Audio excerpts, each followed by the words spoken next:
Hello साथियों, मित्रों, मैं रिकी चड्डा एस्ट्रो हीलर चैनल से आपके सामने आज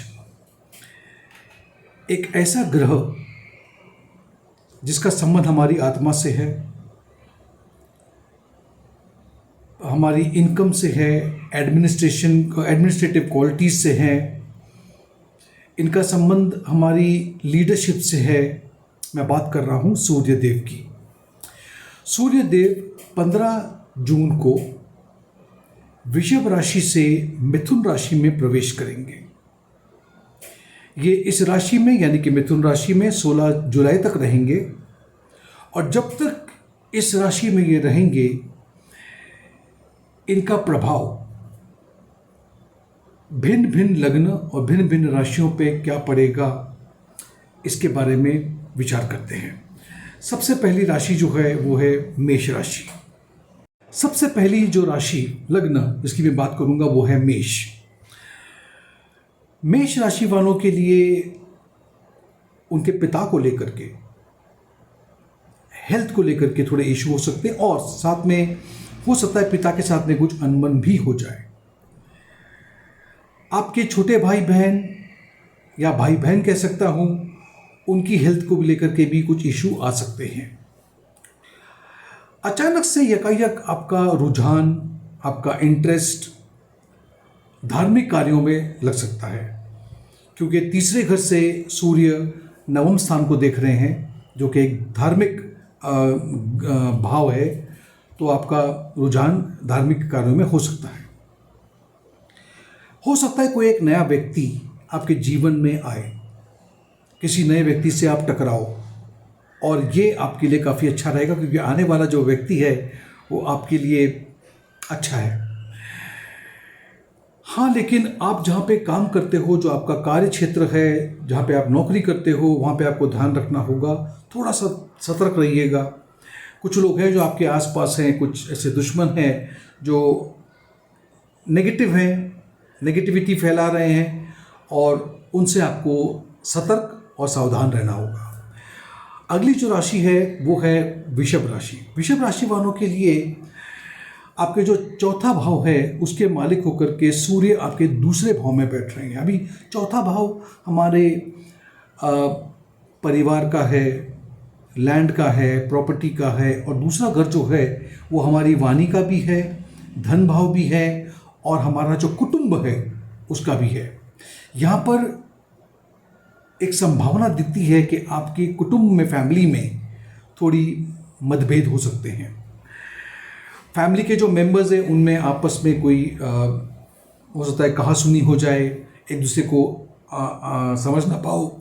और ख़ास करके अगर ये जो मतभेद है आप लोगों में अगर किसी प्रॉपर्टी को लेकर के है, लैंड को लेकर के हैं, तो ये संभावना ज़्यादा गंभीर हो सकती है।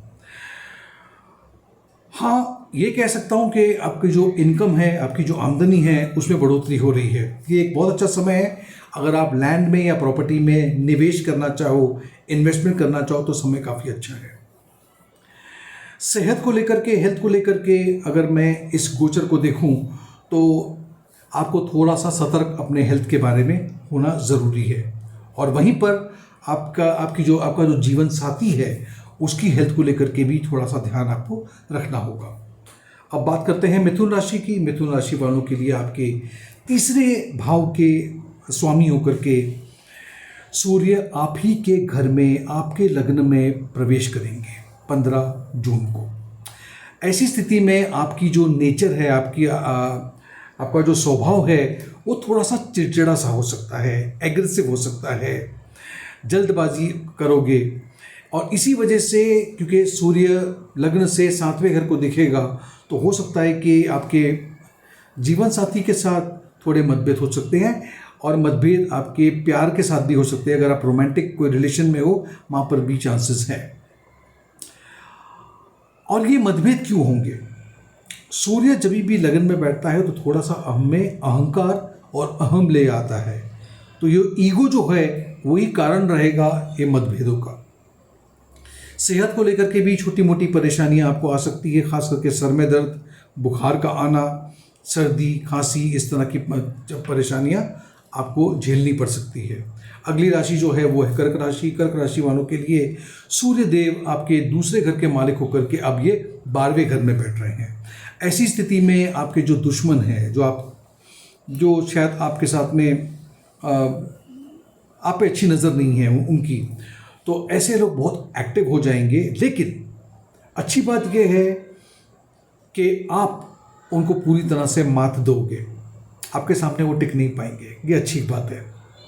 अगर कोर्ट कचहरी में कोई मामला फंसा हुआ है, बहुत दिनों से चल रहा है, तो वहाँ पर जो फैसला आएगा वो आपके लिए काफ़ी अच्छा रहेगा, आपके फेवर में होगा। आपको आपके खुद की सेहत और आपके जो जीवन साथी है उसकी हेल्थ का विशेष ध्यान रखना है। यहाँ पर भी समस्या हो सकती है क्योंकि 12वें घर से छठे घर पे सूर्य की नज़र है। अगली राशि जो है वो है सिंह राशि। सिंह राशि वालों के लिए आपके लग्न के स्वामी होकर के वो 11वें घर में बैठ रहे हैं। ये परिस्थिति काफ़ी अच्छी है सिंह लग्न वाले या सिंह राशि वालों के लिए, क्योंकि यहाँ पर जो मैं बेनिफिट देख पा रहा हूँ, जो मैं आपको जो फल मिल रहा है, जो आपको बेनिफिट मिल रहा है, प्रॉफिट मिल रहा है, वो एक नहीं अनेक जगहों से मिल रहा है। इसको कहते हैं सोर्सेस, अलग अलग सोर्सेस से आपको आमदनी के चांसेस मिल रहे हैं। आपकी आमदनी में बढ़ोतरी हो रही है, फाइनेंशियल कंडीशन आपकी अच्छी हो रही है, आपका मान सम्मान सोसाइटी में बढ़ रहा है। ये एक बहुत अच्छा समय है रिलेशनशिप में, लव रिलेशनशिप के अंदर भी। हाँ, लेकिन ऐसे में एक खाली गड़बड़ है जो आपके साथ जो दिखती है, वो है आप थोड़े से ज़िद्दी हो सकते हो घर में, परिवार के अंदर। और यहाँ पर आपको अपनी जो नेचर है, अपना स्वभाव जो है, उसको थोड़ा सा चेंज करना होगा। आपको आपके जो फैमिली में मेंबर्स हैं, आपके जो मित्र मंडली है, ये सभी लोग आपका सहयोग करेंगे, आपको प्यार देंगे, आप अच्छे से सबके साथ तालमेल बिठा पाओगे। अगर आप कहीं पे सैलरी पे काम करते हो, यानी कि आप एम्प्लॉयड हो किसी जगह पे, तो भी प्रमोशन की संभावना दिखती है। अब अगली राशि है कन्या राशि। कन्या राशि वालों के लिए आपके 12वें घर के स्वामी होकर के सूर्य अब आपके 10वें घर में बैठने जा रहे हैं। तो 12वें घर की एनर्जी लेकर के वो 10वें घर में बैठ रहे हैं। ऐसे में नसीब तो आपका साथ दे रहा है, ऐसा नहीं कि नसीब साथ नहीं दे रहा है। ये एक ऐसा समय है जहाँ पर आप जिस भी क्षेत्र में काम करते हैं, वहाँ पे आपका जो परफॉर्मेंस है, आपकी जो कार्यशैली है, वो बहुत अच्छी होगी, लोग आपकी सराहना करेंगे। हाँ, माँ बाप की सेहत को लेकर के थोड़ी परेशानी हो सकती है जो आपको थोड़ा सा दिक्कत में डाल सकती है। इसीलिए आपको कोशिश करनी चाहिए कि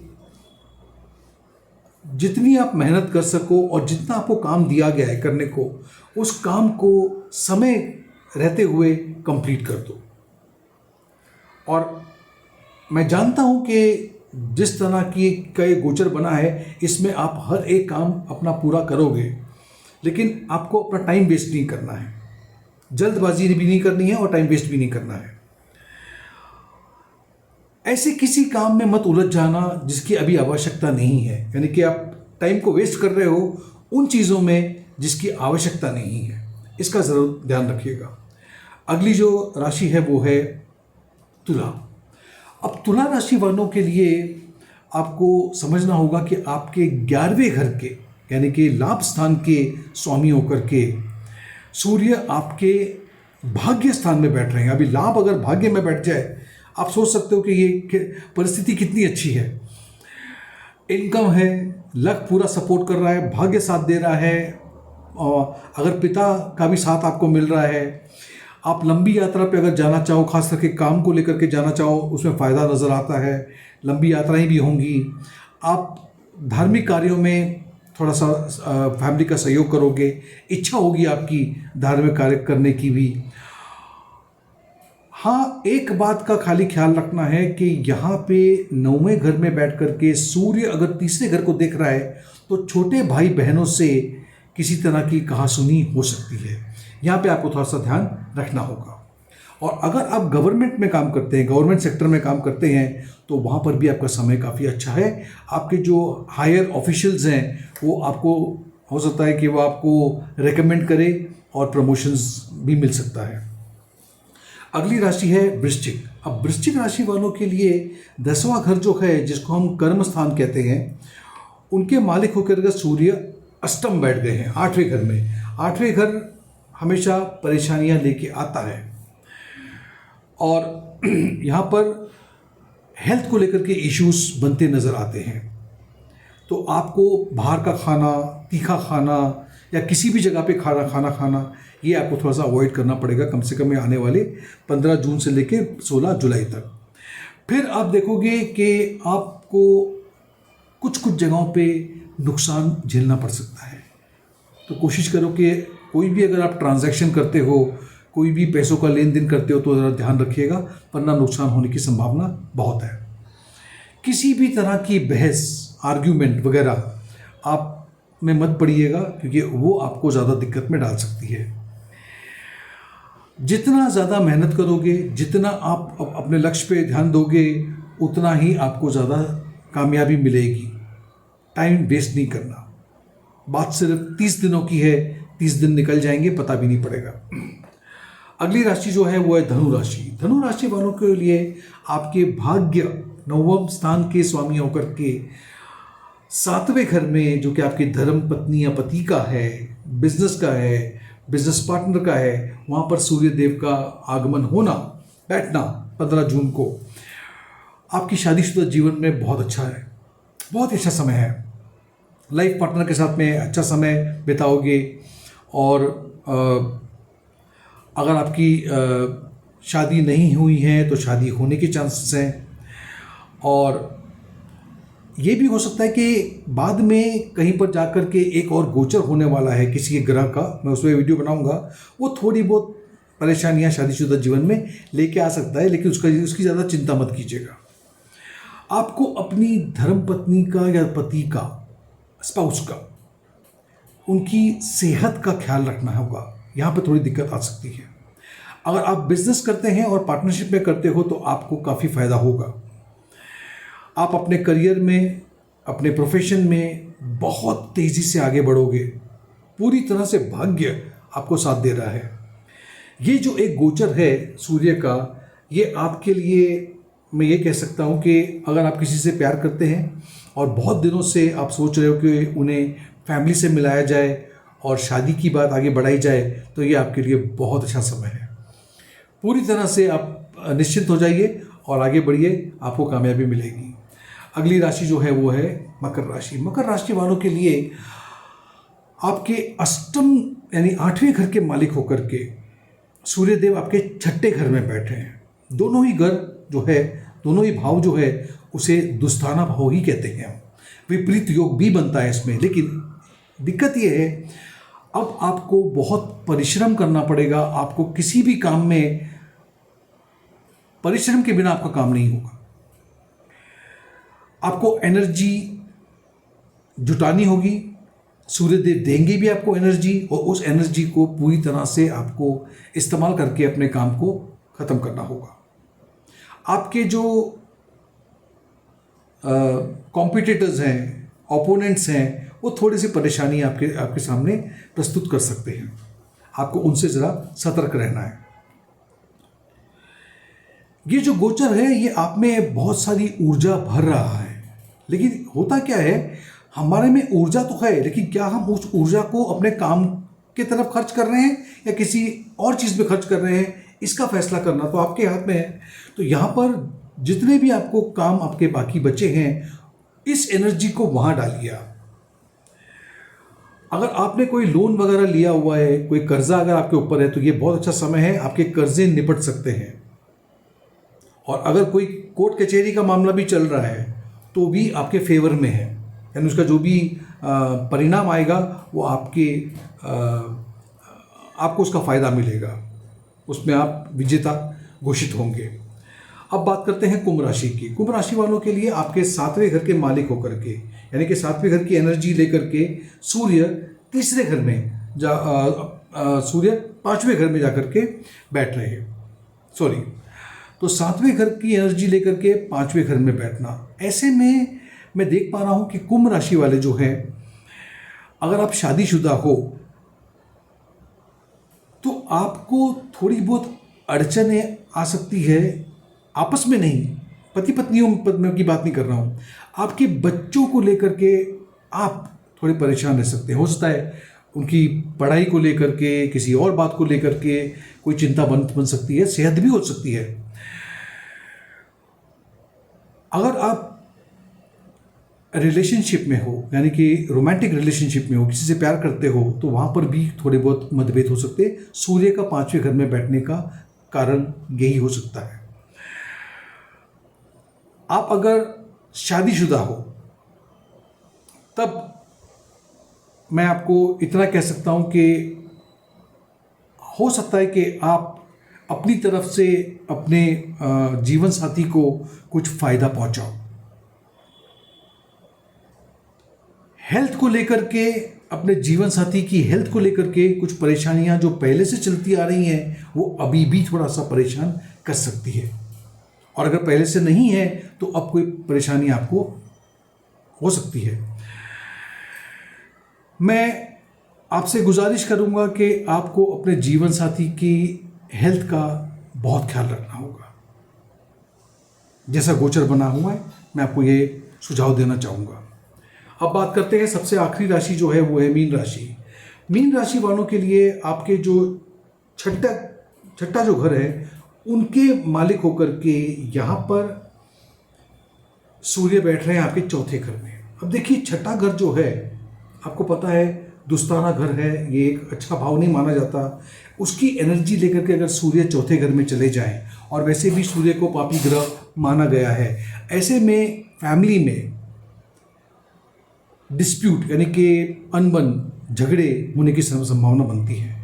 आपको इस बात का ध्यान रखना होगा कि आपकी माँ की सेहत ठीक रहे।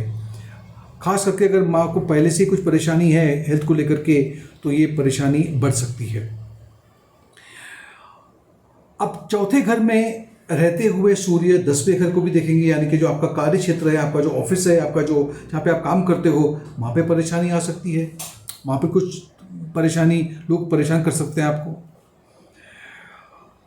हाँ, 4थे घर में सूर्य के होने से अगर आप लैंड, प्रॉपर्टी, इन चीज़ों में, मटेरियल चीज़ों में अगर आपको मुनाफा दिखता है, तो इन चीज़ों में अगर आप या तो काम करते हो, आप प्रॉपर्टी से की डीलिंग में हो, तो आपको मुनाफा दिखता है यहाँ पे।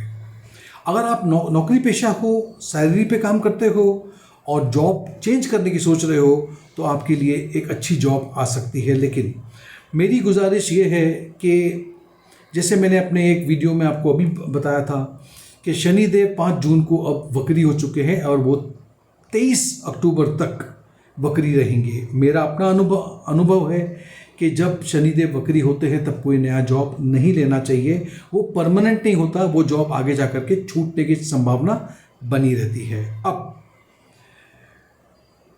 हो सकता है कि अगर आप जॉब के लिए अप्लाई करो और जॉब के लिए आपको फेवरेबल आंसर आ जाए, कोशिश करना, मैं अक्सर बोलता हूँ कोशिश करना कि आप इस जॉब को 23 अक्टूबर के बाद ज्वाइन करो तो ज़्यादा अच्छा रहेगा। पर ठीक है, कोई दिक्कत नहीं है। अगर आप नहीं कर पाए तो भी उसमें कोई परेशानी की बात नहीं है। तो ये था मेरा विश्लेषण सभी राशियों के ऊपर। अगर आपको मेरा ये विश्लेषण पसंद आया हो तो आप इसे एक लाइक ज़रूर दीजिएगा, मेरे चैनल को सब्सक्राइब कीजिएगा और नोटिफिकेशन बेल आइकन पे क्लिक ज़रूर कीजिएगा। Thank you so much, take care.